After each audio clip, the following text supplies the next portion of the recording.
Welcome all of you to our fourth meeting of the Interim Joint Committee of Transportation. If you don't mind, please take your seats.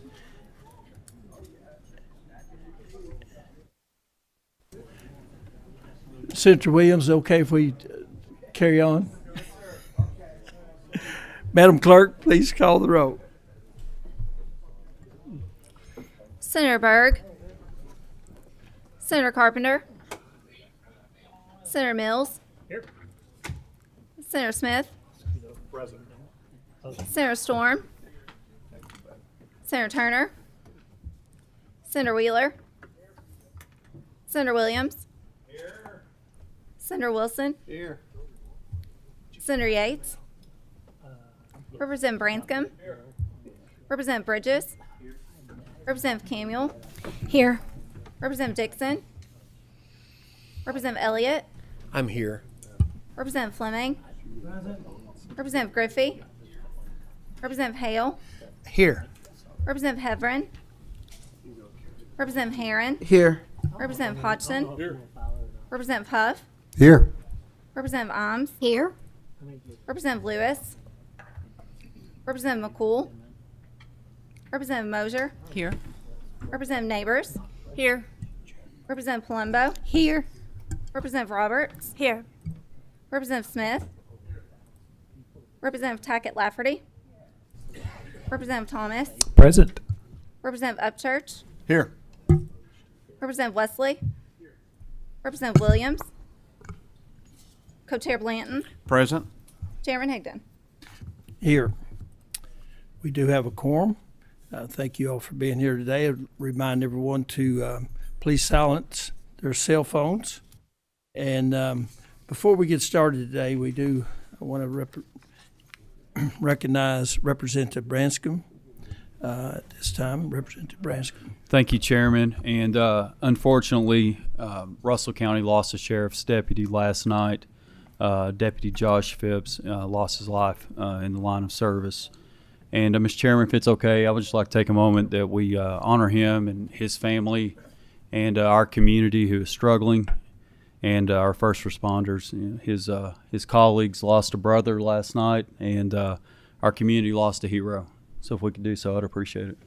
Thank you. And at this time, please join Representative Branscombe and this committee in a moment of silence.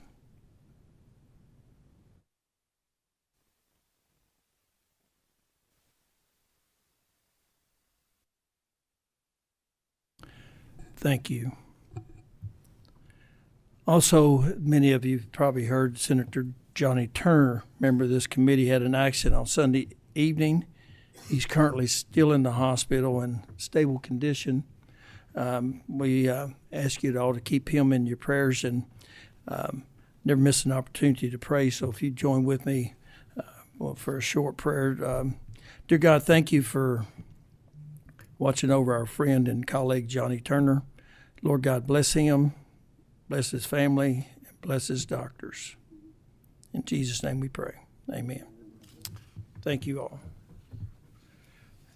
We have some guests here today, but we have some members of the KBT, Kentuckians for Better Transportation. We have some of their board members here today. If you all would please stand so we can recognize you and thank you for what you do. Thank you all.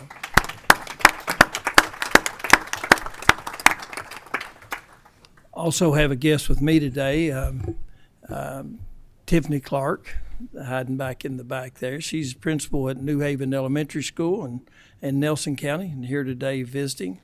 Welcome, Tiffany. Any other members have a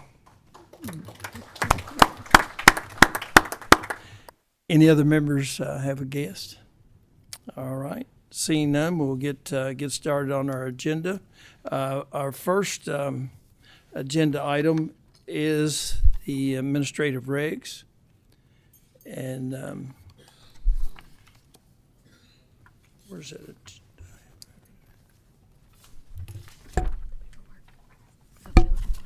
Mm-hmm. Please have a seat and identify yourself for the record. And the floor is yours. John Johnson, Assistant General Counsel, Transportation Cabinet.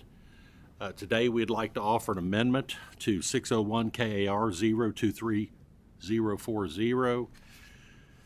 The amendment was tendered on September 4th, and it acts to change the resolution of the collar scanner that was adopted by the ARS Committee back in June.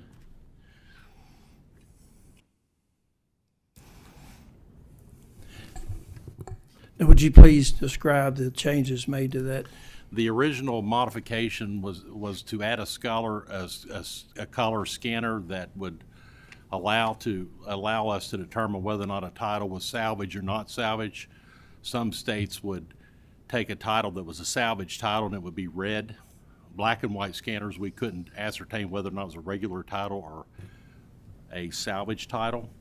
So we added an amendment to the front of the ARS Committee to substitute in the language to include and require a color scanner, but it was originally listed to be a 600 DPI, which is a more resolute picture. And by agreement, we talked with our stakeholders, met with them. Matt Cole did. I wasn't present, but we agreed to lower the scanner requirements from 600 DPI to 300 DPI, but it's still color printer and it still satisfies our needs. That's what the amendment's about today. Okay, thank you. That is an agency amendment. And is there a motion for approval? Motion. We have a motion and a second. Do we have a second? We have a second. All in approval of the amendment, please signify by saying aye. Aye. Opposed? Motion carries. Thank you. Thank you.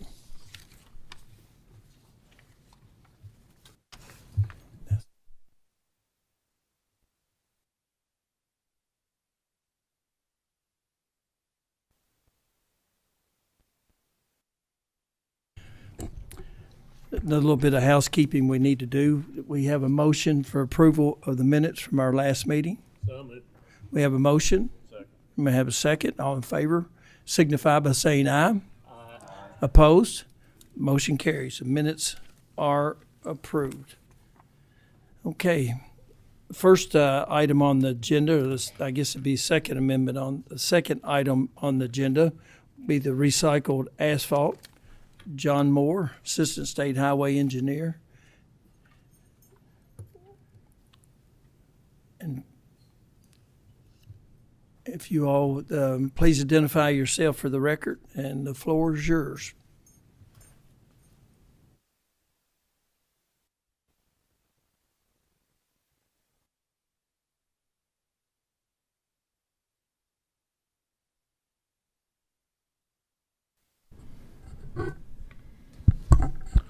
Good afternoon. My name is John Moore. I serve as Deputy State Highway Engineer in the Transportation Cabinet.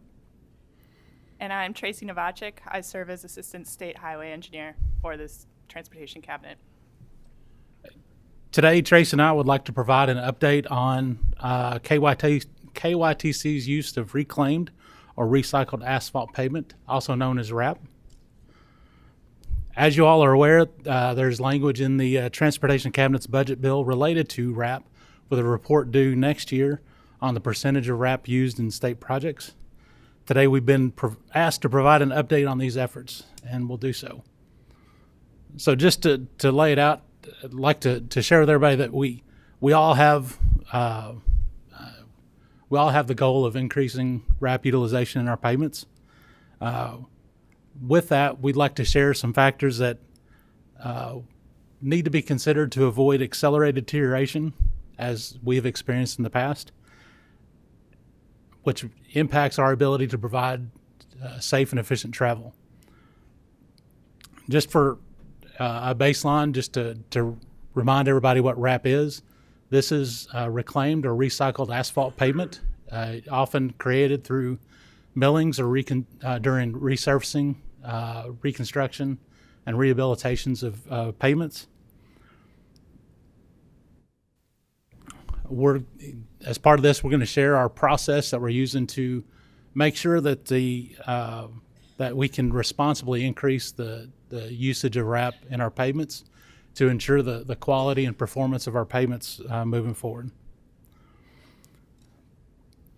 So why do we have this goal?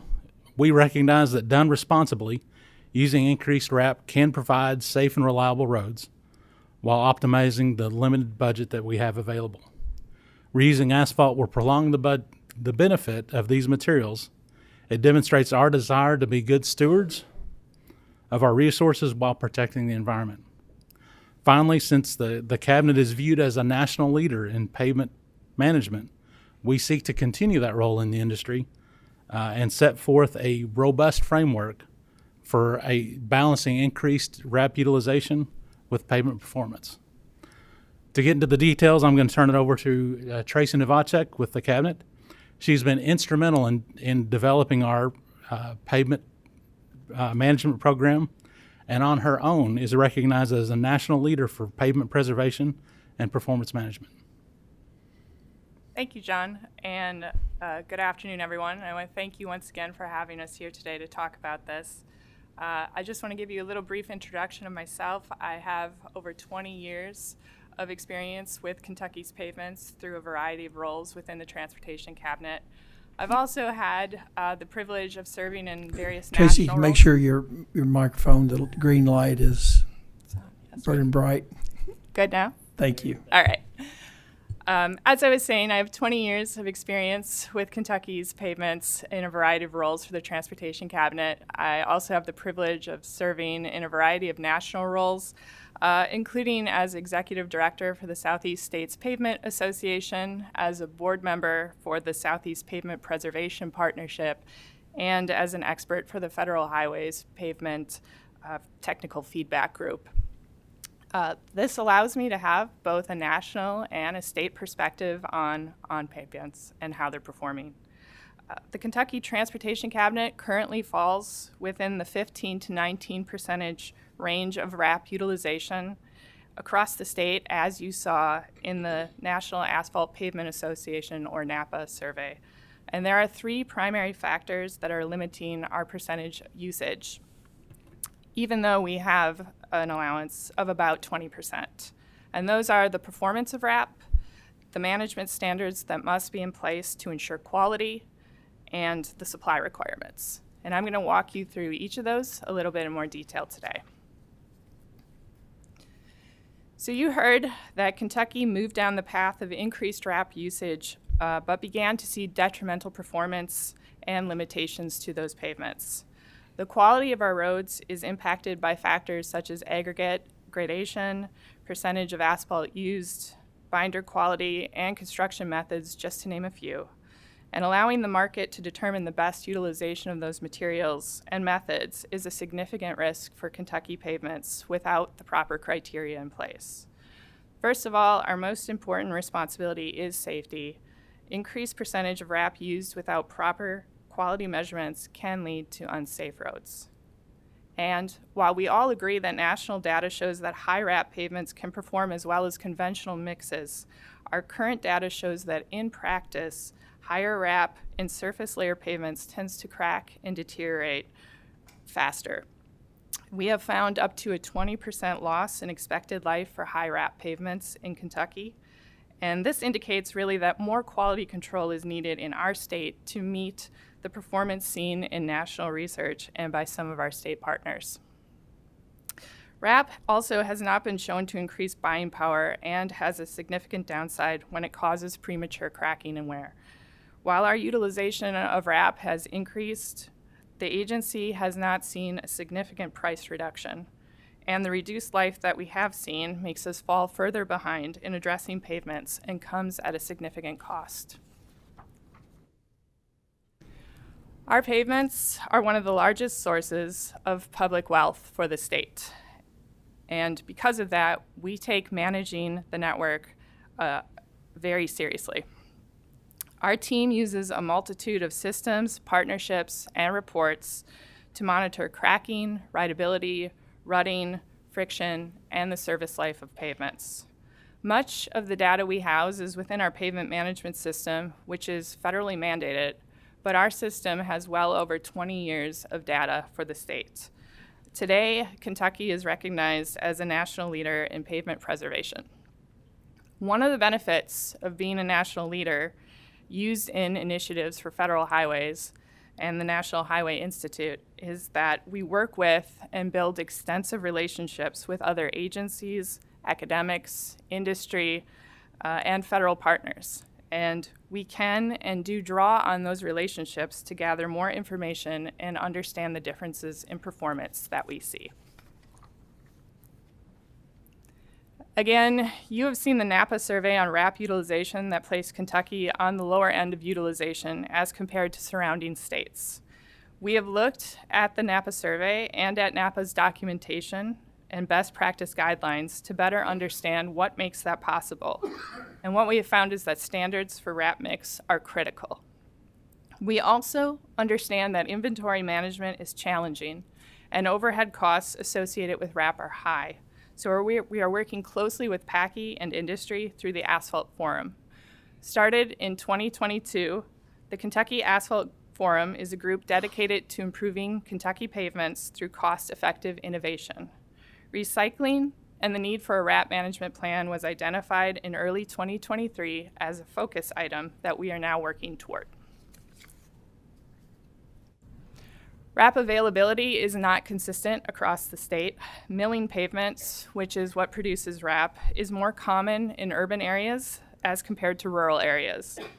We also need to recognize that contractors have different capabilities to meet performance criteria, whether it's because of the size of the lot or technologies available.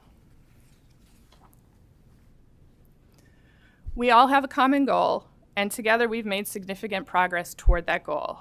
It really began with our understanding of the limitations of high RAP pavement and working to find what's right for Kentucky. The Asphalt Forum has given us the opportunity to improve or create processes through conversation with industry, academics, PACI, cabinet experts, and industry experts. And to that end, we are establishing performance criteria to help with standardization.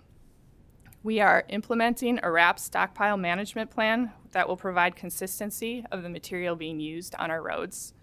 We are refining specifications that will improve performance to meet our expectations. We are establishing performance tests that will provide quality assurance for the pavements. Also, we are conducting road trials with the variations of factors and to test our proposed methods and procedures before we formalize them. And as always, we are partnering with industry to optimize our technology and benchmark our best practice. So as Tracy summarized, and just want to reiterate that we share the goal with the industry of increased RAP utilization. We just stress that it needs to be done responsibly, and we feel like we're on the path to that. With that, our next steps are formalizing and adopting the performance testing that Tracy was talking about, which are based on industry best practices.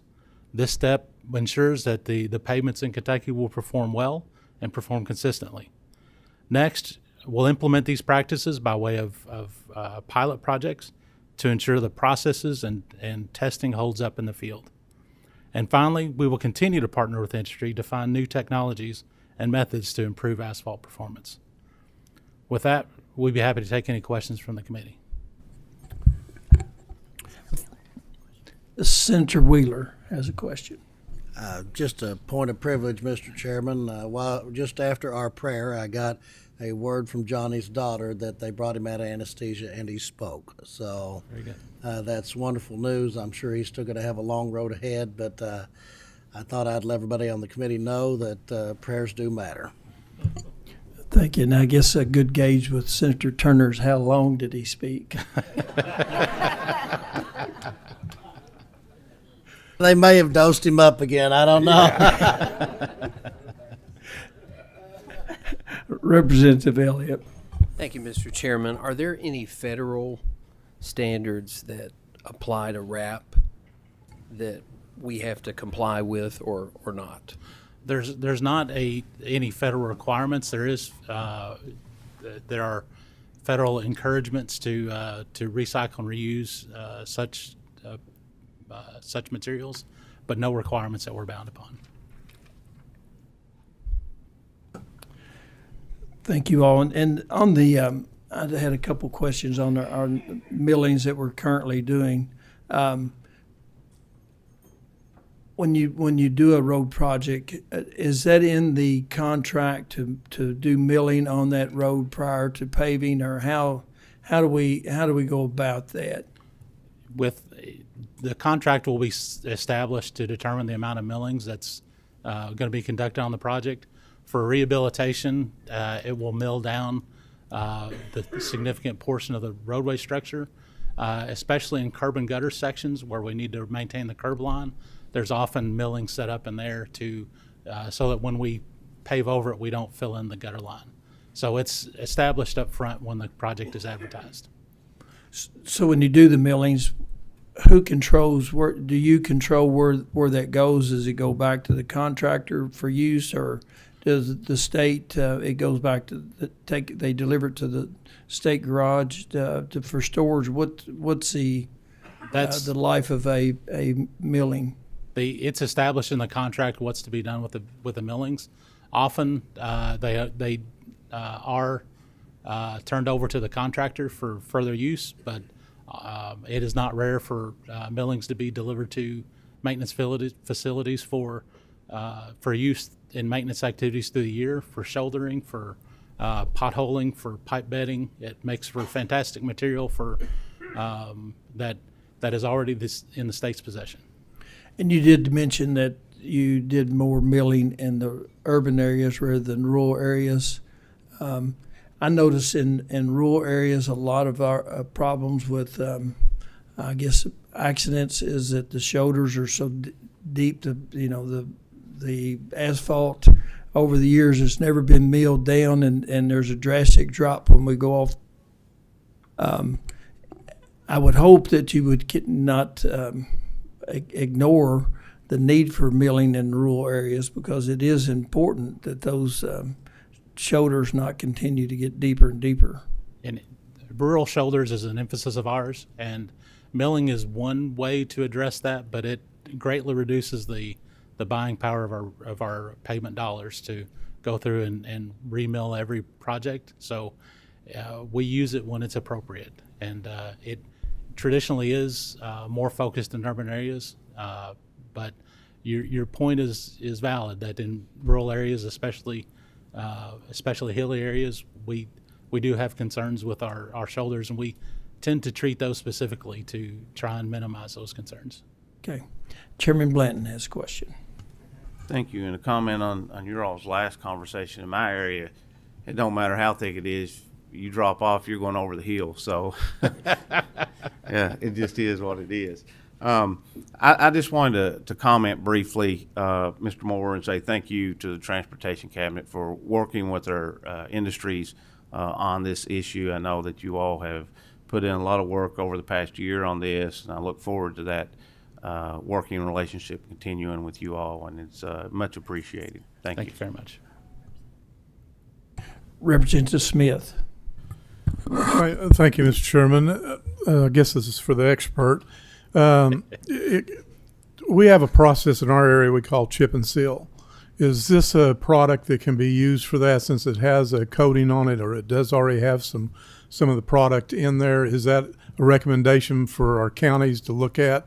I can tell you, with my knowledge of the millings in my area, they try to find an area to dump it, and to find areas that could be used in private properties or any property around that they can try to dispose of it.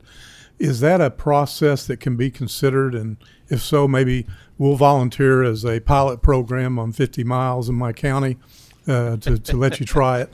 But is that something that can be considered for our rural counties? So just for clarity, the question is, can you use millings for chip seal projects? Yes, you can. In fact, it is something that we are looking at very closely as a cabinet, and we have a couple state partners who are doing this extensively, and we have gone to those states and they have come here to help us learn how to get better performance out of that utilization. Well, again, we're wide open to it. So, I mean, we need a place for our millings to be utilized in our counties. So I was just thinking of that because they're using the dense grade, and then they come in and put a product on it, and then they of course chip and seal.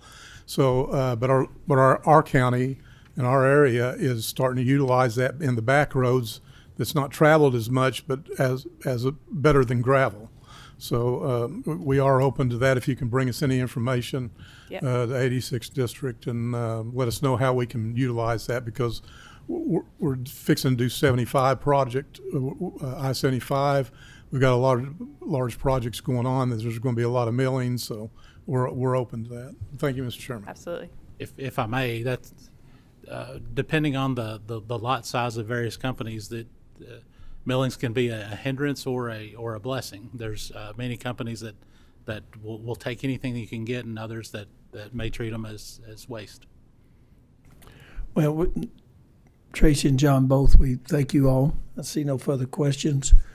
We've come a long way in a year on this discussion of recycling these millings, and we thank you for your work and look forward to the results of your pilot projects. Thank you very much. Thank you.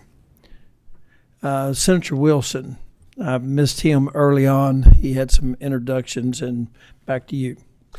Thank you, Mr. Chairman. I do have a couple of introductions here, and one of them is a friend of mine. Keith Kaufman is here. He is the owner of Lost River Pizza Company in Bowling Green. He's here with a couple of friends with the Kentucky Motorcycle Association. Thank you. And then also, he was introduced with KBT. I didn't realize that was him, but it's my judge executive, and I'd like to introduce Doug Gorman from Warren County. Thank you. Let's make them welcome. Okay, thank you. And next up, Commissioner Lewis. The floor is yours, and we'll get an update from you on the county and city bridge improvement program. And if you will, introduce yourself for the record, and the floor is yours.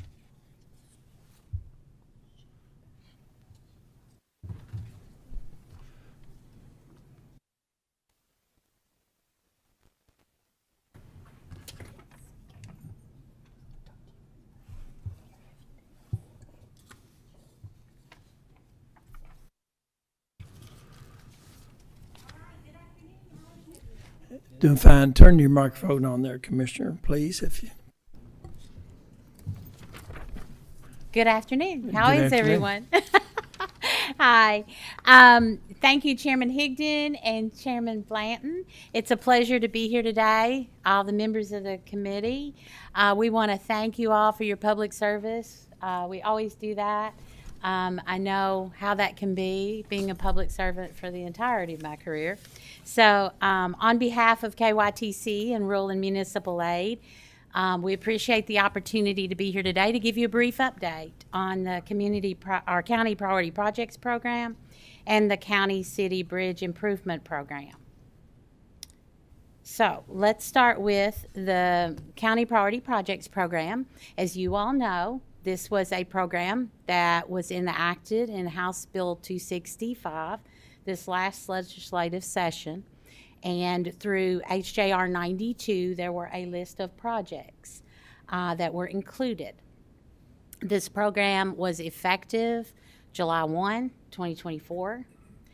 And under HJR 92, there were 80 counties and cities that were included in the joint resolution, which totaled $19,991,000 in projects. As far as the implementation status, there are 70 MOAs in process.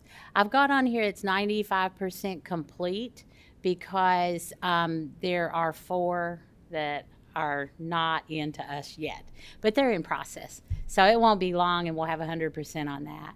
There's been $17,290,000 that was authorized. We had 10 county and city projects that were already completed through other funding sources or that were duplicated, and that totaled $2,701,000. As far as looking forward, I wanted to remind you of the program details in House Bill 265. $20 million is set aside annually plus any carryover. So you'll have the $2,701,000 to add on to that. The deadline to submit listing of projects from rural and municipal aid to the General Assembly is November 1st. The request for fiscal year 25-26, that was through 9/11, was $28,575,000, and I checked right before I came over, and that today is $30,036,769. It appears that there are 31 counties and cities that have applied, and we have told through our communications with the locals that the application deadline will be October 15th, because another program detail is that we have to have them ranked, which means we have to send these projects out to the transportation districts. And if we have them sent in on November 1st, there's no way we can get them to you by November 1st. So I ask everyone to send them in by October 15th so we have time to get them ranked and over to you all by November 1st. Okay, the second program is the County City Bridge Improvement Program. This program was also established in House Bill 265 and went into effect July 1st, 2024. Program details. There was $25 million that was authorized in each fiscal year for repair and or replacement of county and city bridges, and that amount carries over if not used in the fiscal year. So where do we stand now? We have 14 requests that have been received, totaling $4,894,558. 13 applications are for replacement, and 1 was for repair. We are working on those and hope to have some of those out very, very soon. I would just remind you that when we build bridges, it's a lot different than paving a road. So we have a great staff at KYTC who have hit the ball running, or I guess they hit the ball and then ran, but whatever. We're all running together, okay? You just saw a couple of folks from the Department of Highways office, John Moore and Tracy Novacek, and they have been instrumental in helping us get this off the ground.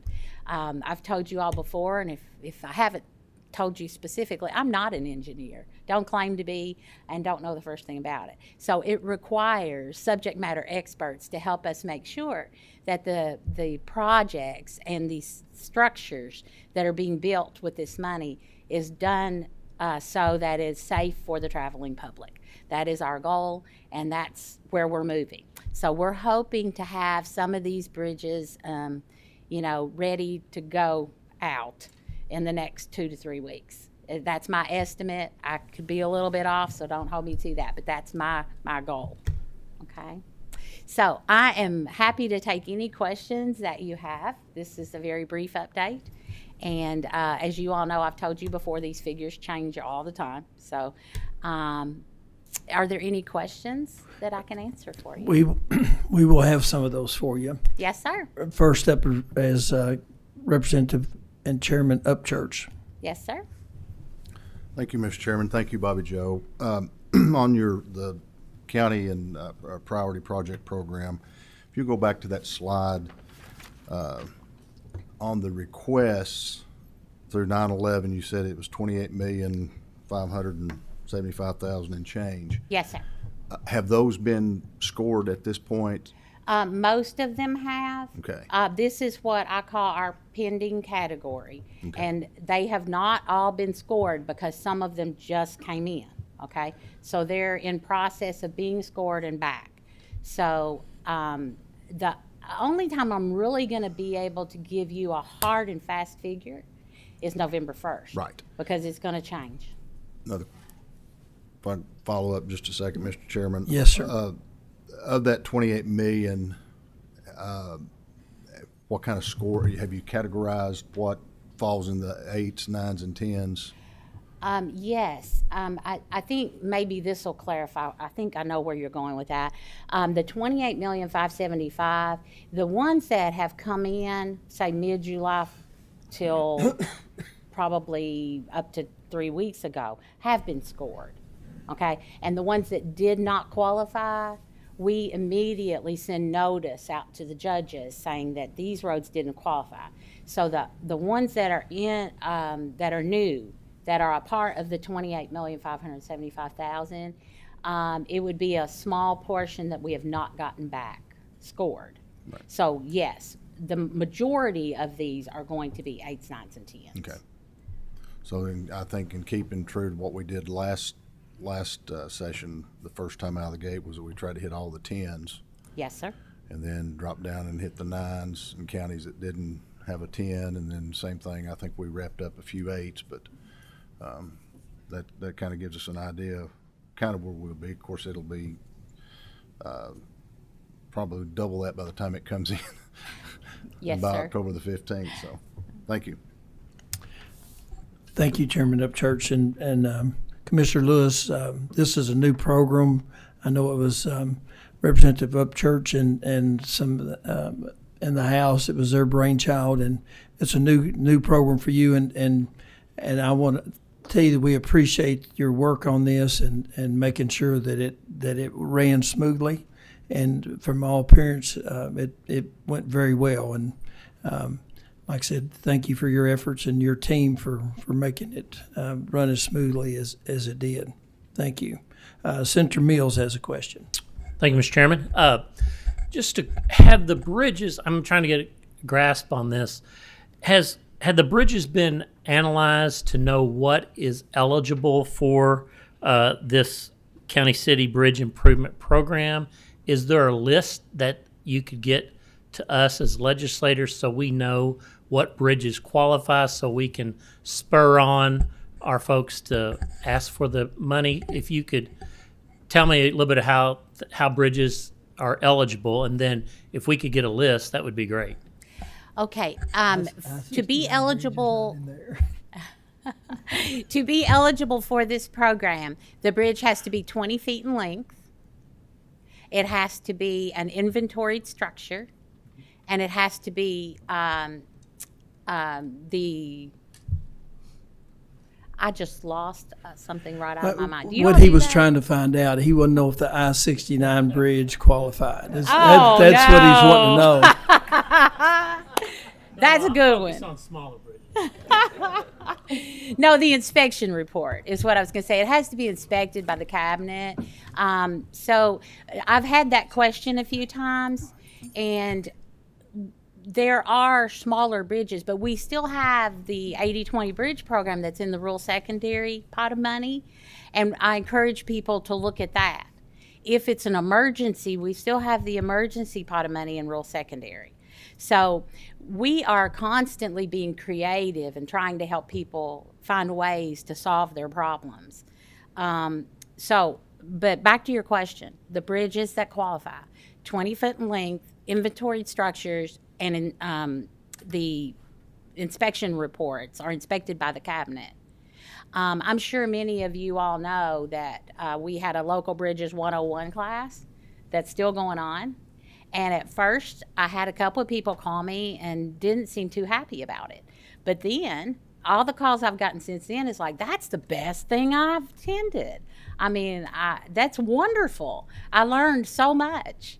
And that was the whole point of it. We're helping people get prepared to know how to handle their bridges. Number one, that these bridges are county bridges, that they're not state bridges, because there is a difference.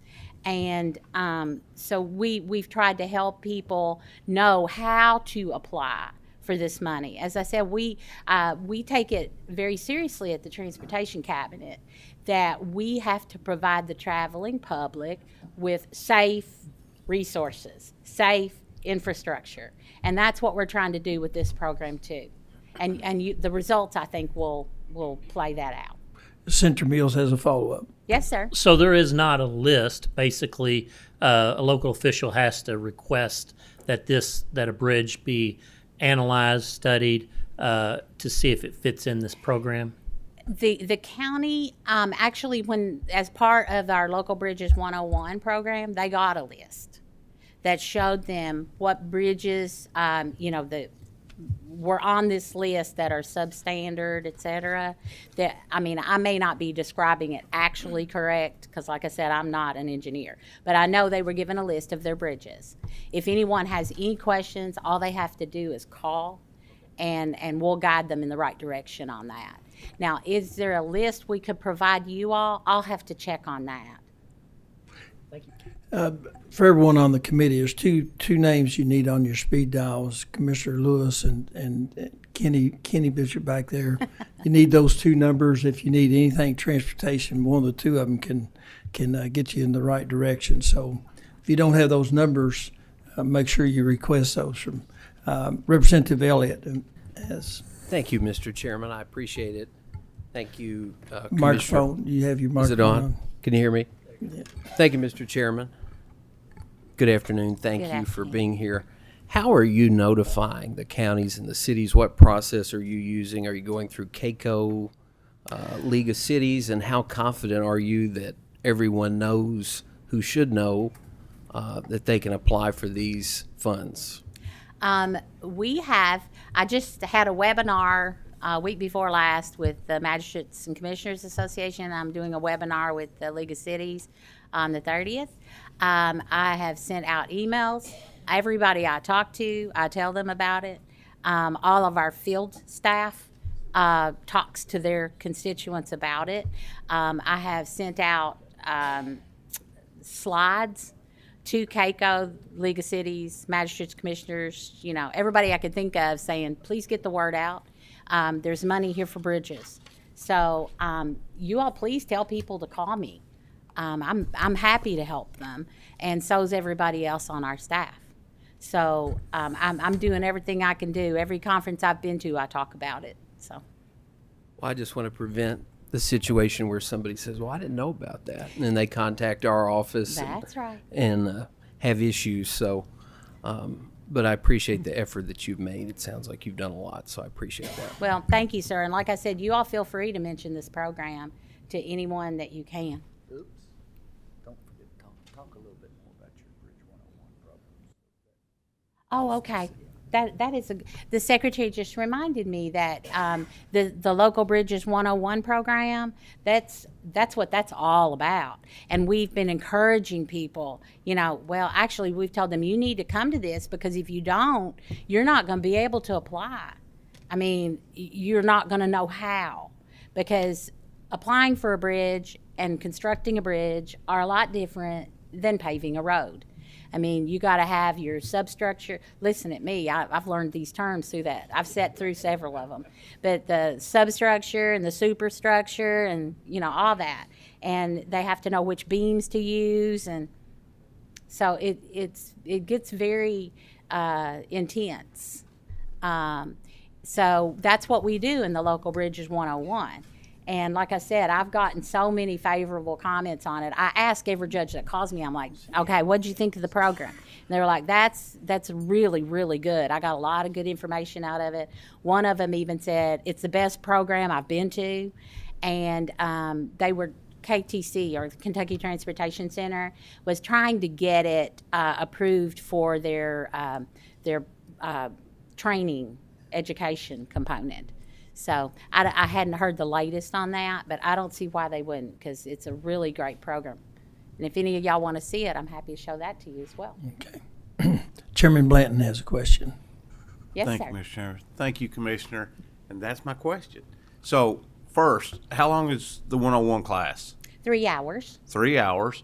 What would be the possibility, if we had enough interest, at least from Transportation Committee members, maybe even members in general, but at least the Transportation Committee, I myself would love to have the class, and quite frankly, any other classes that you all may offer out, so that we can have the knowledge, because we have county judges that contact us, magistrates all the time, and we have to rely on you all to contact to try to get answers that maybe we can learn, and it saves some of that so much community calls and so forth. So I would certainly be interested in sitting in on that class. Well, and if you all are interested in that, we would certainly be interested in trying to arrange that, because the more knowledge you have about that, the more you'll understand where we're coming from and why we're doing what we're doing. That would be fantastic.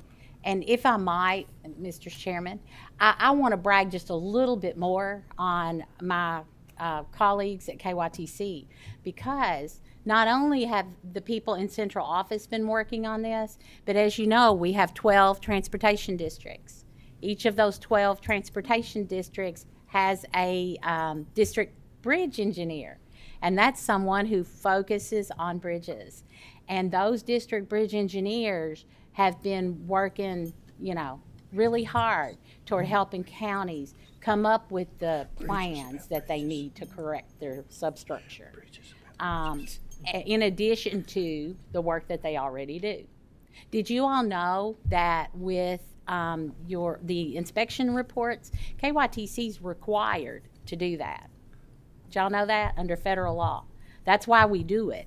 And then we send out the inspection reports to the counties so that they can see that there's something wrong with their bridge.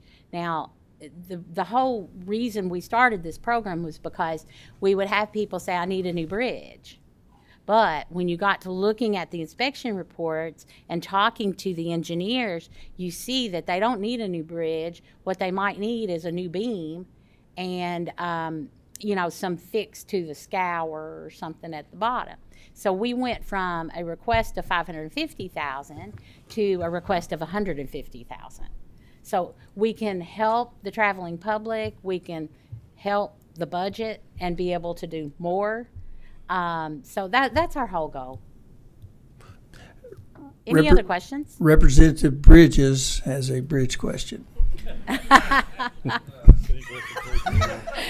I've got a good bridge foundation that we need some funding on. Yes, sir. But no, I appreciate your comments. Not necessarily a question, but a suggestion. I know the transportation department has various resources and everything, and this sort of a follow up to Representative Blanton's suggestion of us having a class, but instead of a class, would it be a possibility to, through your resources, to do videos of these classes that, because I know the expenses on the counties, the cities, the travel, the days they spend and everything, but put together a series of videos where they can be watched, and then as new people come on board, the new elections, replacements, whatever, it's readily available online for each and every one of us to look at it. I'm just more of a suggestion than a question, but Sure. I would just something to think about, because I know we've got various resources to produce those. So, thank Yes, you, sir. thank you, Mr. Chair. Thank you. And can I make a comment too, You may. just so y'all know? The local bridges 101, and then there is a local bridges 102 that's starting the end of this month as well, for road superintendents, road foremans, et cetera, and it goes into more detail. But Local Bridges 101, it is a webinar. And I have to tell you, I told some of my judges, I was like, now you've got to take this program, and you can do it in your dining room, you can do it on the beach, whatever. Well, the first one of the judges showed up in the airport.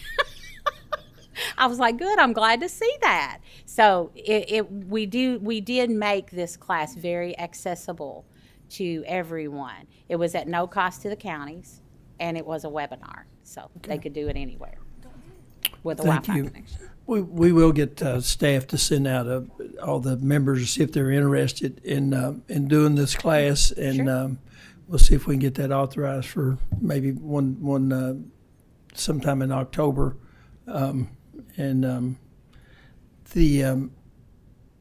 we'll get back with you on that. Senator Storm has a question. Thank you, Mr. Chairman. As it relates to the funding mechanism, is this a 80-20 match? Is it 100% if the criteria are met? Or can you just briefly explain that? Yes, sir. We have on the application, it's not an 80-20, okay? But we ask on the application for a public sector contribution, because we realize that some counties literally cannot do that. There are some who can. And when they've asked me about that, I'm like, look, we just ask you to deal with us in good faith. If you can afford to do this, then you need to. so that we can use the money responsibly, because there are some who can't. So that's kind of the take we've had on it. We just asked for a public sector contribution. And everyone who sent one in so far, I think almost, I'd have to go back and double check, so don't hold me to it, but I'm thinking that at least 95% of them made a public sector contribution.